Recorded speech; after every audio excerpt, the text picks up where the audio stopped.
Hey gamers, if you think you can survive some monstrous nights, then you have to check out Embers. Let's take a look at how this game plays.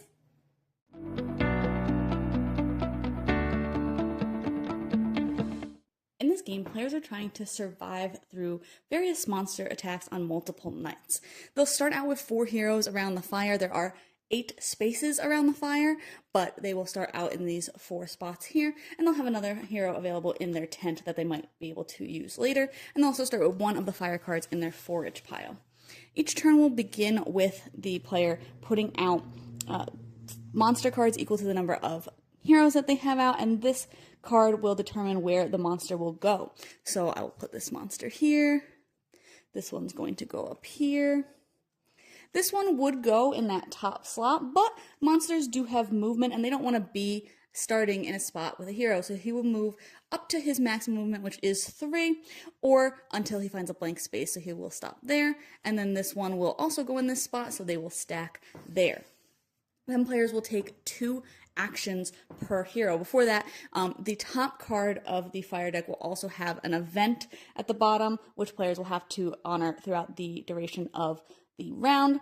If it has this red exclamation point, if they're playing on the easiest difficulty, they can ignore that. Otherwise, they will have to adhere to that. This one is that no more than 2 heroes may defend, which is how you get rid of monsters. So then players will go ahead and again take 2 actions per their heroes, so they might be able to move. This one, for example, just moves to an adjacent spot, so I could move there, and I could defend, which would be taking a monster at that location off and putting it into my hand as a fire card.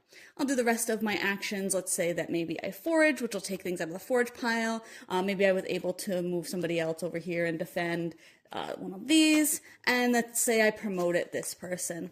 So we'll just say that that's kind of how the round ended. Then you'll take any of the fire cards in your hand, shuffle them up, and put them at the bottom of the pile there. And then you'll move on to, again, setting up for the next round. Whenever you hit the knight card, you will flip it to the next number, so from 4 to 3. And if you're playing on the 2 lowest difficulty levels, then you'll also get a bonus, which will let you flip somebody from the first to the second level for free. And then you'll stack that back at the bottom of the deck again until you reach it again. When you reach that card and it has a 1 on it, you'll set it aside, and as long as you survive that night, then you will win the game. You will lose if you ever run out of fire cards or all of your heroes are defeated. The other thing about heroes is if they do get defeated, they go into your tent, and at the end of a round, if you have less than 4 heroes in your camp, then you can put someone else out who was not defeated that round, and they'll just go in any empty spot, so not where a monster already is or a hero. A location can have multiple monsters, but never more than 1 hero. Again, if you get to the end of the available nights and you are able to survive, then you will win the game. I thought this game worked really well. I thought it was very puzzly in nature. You have to really plan out all of your different actions for your different characters, make sure that you're moving them in the best way possible, in the best order possible, because some have to move by jumping over others, some need adjacent blank spaces in order to move efficiently, so there is definitely a lot of puzzly aspect. It's very hard to kind of not take any damage between your heroes or the fire, so definitely don't go into it thinking that you're going to have a perfect game where nobody takes any damage. I'd like that it scales the difficulty though, so like you can start out with an easier difficulty where you're not doing some of the harder events that are coming out at the top of the deck, and that will usually allow you to have a couple of turns where you can kind of spend some time upgrading your characters, which can make a huge difference when it comes to the monster attacks. Like I said, I think that everything works really well in that puzzly nature that kind of just makes sense and kind of just makes you really sit and think, and it's a really quick game. It's about 10-15 minutes.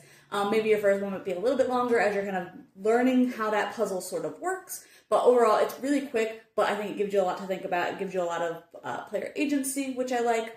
And I like the different characters and kind of their different abilities, so you can, again, see how you can best utilize each one based on what they kind of do, especially as they upgrade and get better.